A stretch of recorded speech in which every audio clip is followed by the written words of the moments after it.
यहूदिया के राजा हेरोदेस के समय अबिय्याह के दल में जकरिया नामक एक याजक था और उसकी पत्नी हारून के वंश की थी, जिसका नाम एलीशिबा था। वे दोनों परमेश्वर के सामने धर्मी थे और प्रभु की सारी आज्ञाओं और विधियों पर निर्दोष चलने वाले थे।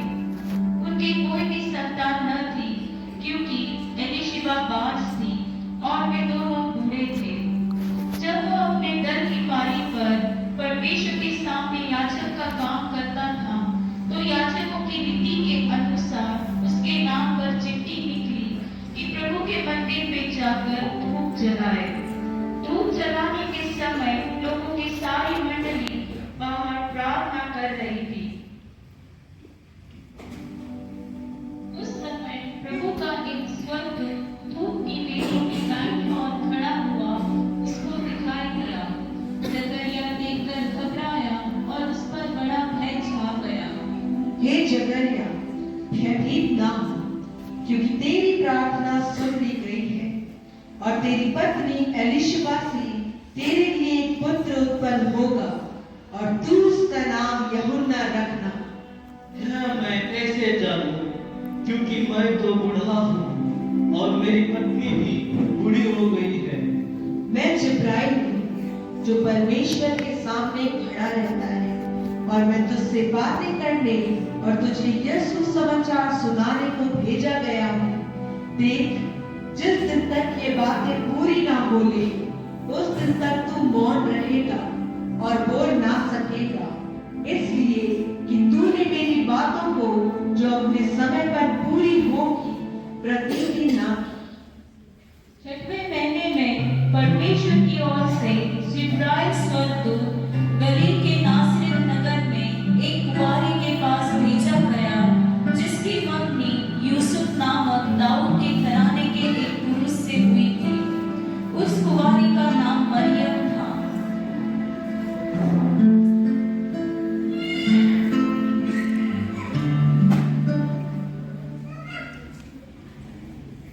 स्वर्गदूत ने उसके पास भीतर आकर कहा, आनंद और जय तेरी हो, जिस पर ईश्वर का अनुग्रह हुआ है, प्रभु तेरे साथ है। यह किस प्रकार का अभिवादन है? हे मरियम, भयभीत ना हो, क्योंकि परमेश्वर का अनुग्रह तुझ पर हुआ है। देख, तू गर्भवती होगी और तेरे एक पुत्र उत्पन्न होगा और तू उसका नाम यीशु रखना। वह महान होगा और परम प्रधान का पुत्र कहलाएगा, और प्रभु परमेश्वर उसके पिता दाऊद का सिंहासन उसको देगा और वह याकूब के घराने पर सदा राज्य करेगा और उसके राज्य का अंत ना होगा। यह कैसे होगा? मैं तो उस पुरुष को जानती ही नहीं।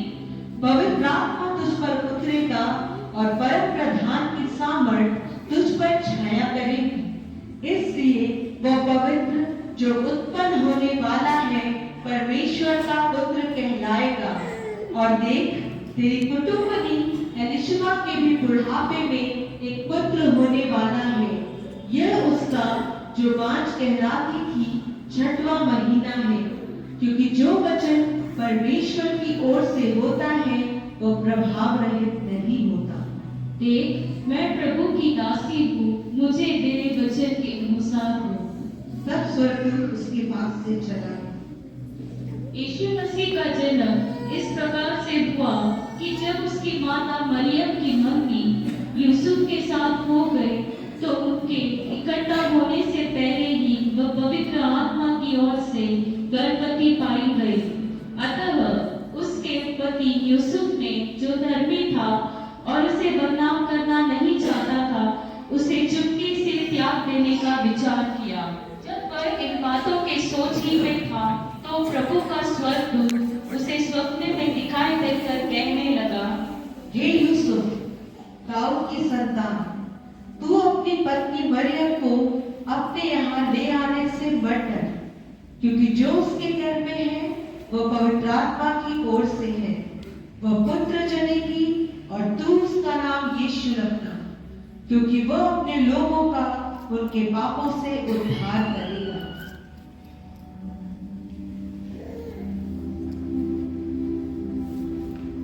हे मेरे परमेश्वर, मुझसे कितना बड़ा अपराध हो गया, मुझे क्षमा कर। मैं आज ही जाकर मरियम को अपने घर ले आऊंगा। इन दिनों में मरियम उठकर शीघ्र ही पहाड़ी देश में यहूदा के एक नगर को गई और जकरिया के घर में जाकर एलीशिबा को नमस्कार किया। अरे मरियम बहन, तो आओ बैठे। तू स्त्रियों में धन्य है और तेरे पेट का फल धन्य है। यह अनुग्रह मुझे कहां से हुआ कि मेरे प्रभु की माता मेरे पास आई। देख, जो ही तेरे नमस्कार का शब्द मेरे कानों में पड़ा, त्यों ही बच्चा मेरे पेट में आनंद से उछल पड़ा। धन्य है वह जिसने विश्वास किया कि जो बातें प्रभु की ओर से उससे कही गई वे पूरी होगी। मेरा प्राण प्रभु की बड़ाई करता है और मेरी आत्मा मेरे उद्धार करने वाले परमेश्वर से आनंदित हुई, क्योंकि उसने अपनी दासी की दीनता पर दृष्टि की है। इसलिए देखो, अब से युग युग के लोग मुझे धन्य कहेंगे, क्योंकि उस शक्तिमान ने मेरे लिए बड़े बड़े काम किए हैं। उसका नाम पवित्र है और उसकी दया उन पर जो उससे डरते हैं पीढ़ी से पीढ़ी तक बनी रहती है। उसने अपना भुजबल दिखाया और जो अपने आप को बड़ा समझते थे उन्हें तितर बितर किया। उसने बलवानों को उनके सिंहासनों से गिरा दिया और दीनों को ऊंचा किया। उसने भूखों को अच्छी वस्तुओं से तृप्त किया और धनवानों को छूछे हाथ निकाल दिया। उसने अपने सेवक इज़राइल को संभाल लिया कि अपनी उस दया को स्मरण करे जो अब्राहम और उसके वंश पर सदा रहेगी, जैसा उसने हमारे बाप दादों से कहा था। उन दिनों में औगुस्तुस कैसर की ओर से यह आज्ञा हुई कि सारे जगत के लोगों के नाम लिखे जाएं। यह पहली नाम लिखाई उस समय हुई जब क्विरिनियुस सूरिया का हाकिम था। सुनो सुनो सुनो, कान खोल कर सुनो। सुनो सुनो सुनो, कान खोल कर सुनो। औगुस्तुस कैसर की ओर से यह आज्ञा निकली है कि सारे जगत के लोग अपने अपने नगर को जाकर अपना अपना नाम लिखाए।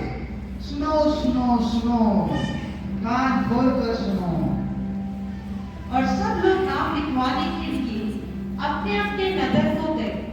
सो यूसुफ भी इसलिए कि वह दाऊद के घराने और वंश का था, गलील के नासरत नगर से यहूदिया में दाऊद की नगर बैतलहम को गया कि अपनी मंगेतर मरियम के साथ जो गर्भवती थी नाम लिखवाए। आपका नाम? मैं हनन्या और ये मेरी पत्नी सफीरा।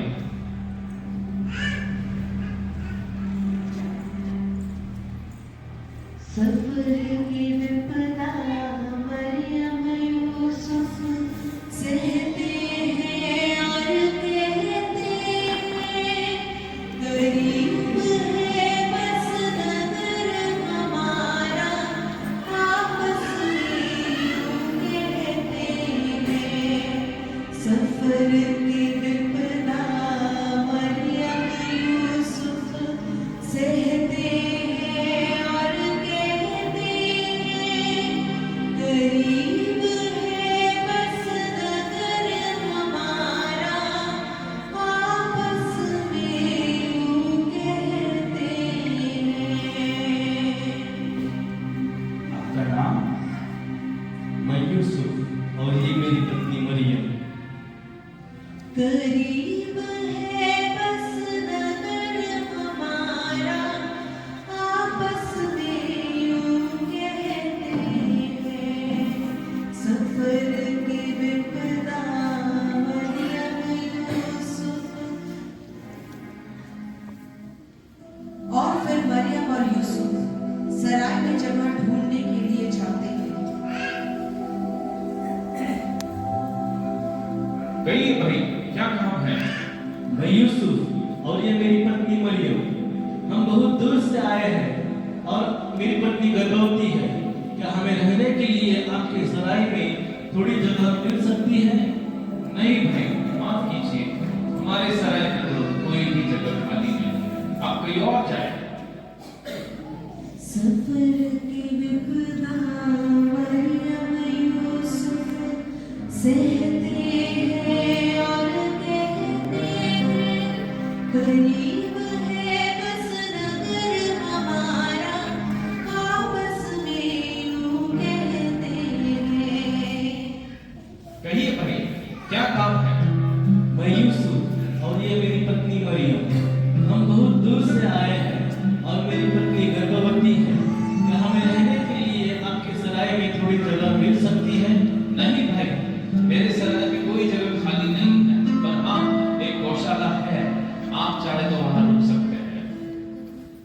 हेरोदेस राजा के दिनों में जब यहूदिया के बैतलहम में यीशु का जन्म हुआ, तो पूर्व से कई ज्योतिषी यरूशलेम में आकर पूछने लगे, हम पूर्व देश से 3 मजूसी आए हैं और हम राजा से मिलना चाहते हैं। आप यही रुकिए, मैं राजा से पूछकर आता हूँ। बादशाह सलामत की जय हो। पूर्व देश से 3 ज्योतिषी आए हैं और वे आपसे मिलना चाहते हैं। उन्हें हमारे समक्ष पेश किया जाए। आप अंदर जा सकते हैं।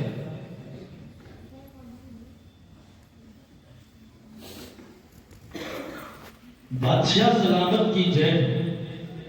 यहूदियों का राजा जिसका जन्म हुआ है कहा है, क्योंकि हमने पूर्व में उसका तारा देखा है और उससे मिलकर उसको प्रणाम करने आए हैं। राजा? कौन सा राजा? यहाँ का राजा तो मैं हूँ। सरदार काहिन को मेरे सम्मुख पेश किया जाए। सरदार काहिन हाजिर हो।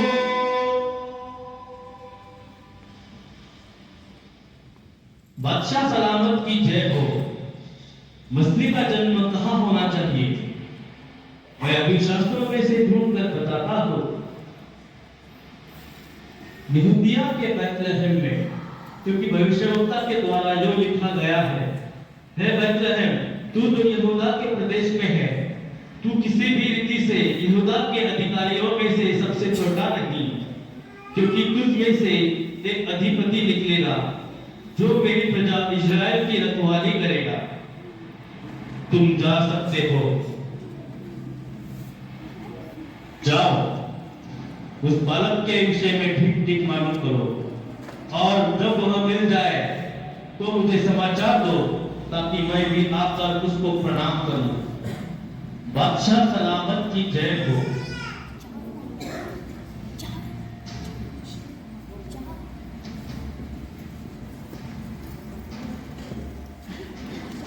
राजा?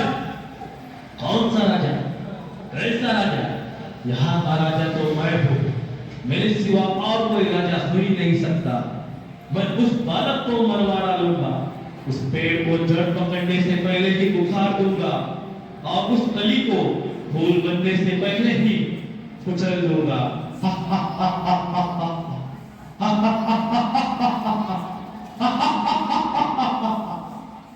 और उस देश में कितने गड़ेरिये थे जो रात को मैदान में रहकर अपने झुंड का पहरा देते थे। आज की रात तो बहुत ठंड है, और देखो तारे भी कितनी सुंदरता से चमक रहे हैं। हाँ हाँ, कितनी सुंदरता से चमक रहे हैं। लगता है किसी महान राजा का जन्म हुआ है।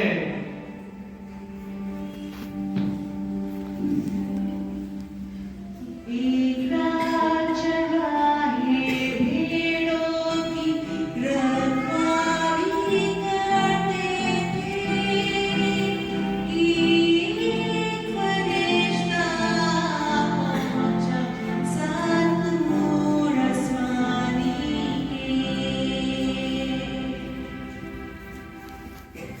मत डरो, क्योंकि देखो मैं तुम्हें बड़े आनंद का सुसमाचार सुनाता हूँ, जो सब लोगों के लिए होगा, कि आज दाऊद के नगर में तुम्हारे लिए एक उद्धारकर्ता जन्मा है, और यही मसीह प्रभु है। और इसका तुम्हारे लिए यह पता है कि तुम एक बालक को कपड़े में लिपटा और चलनी में पड़ा पाओगे। आकाश में परमेश्वर की महिमा और पृथ्वी पर उन मनुष्यों में जिनसे वो प्रसन्न है शांति हो।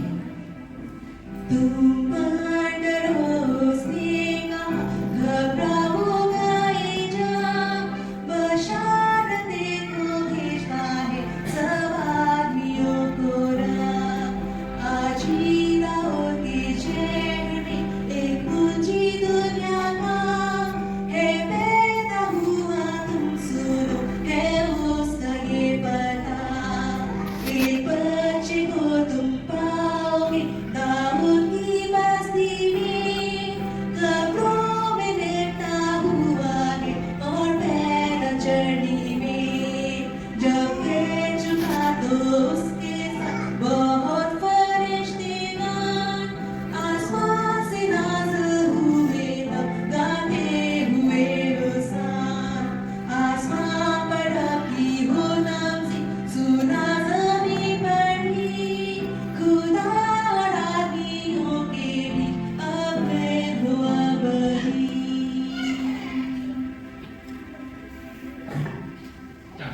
आओ हम बैतलहम जाकर ये बात जो हुई है और जिसे प्रभु ने हमें बताया है देखो।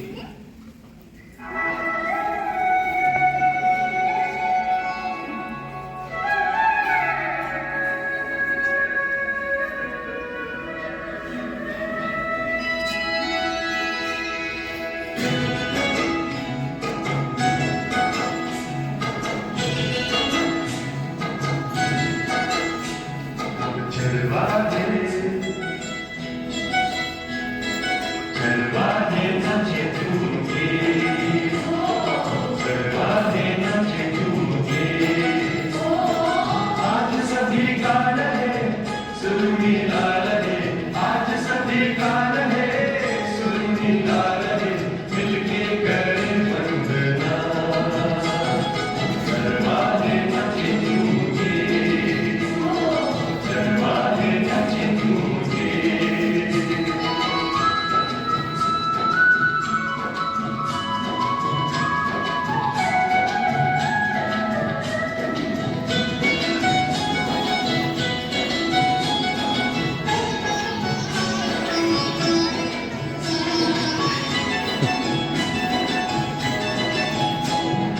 राजा का जन्म हुआ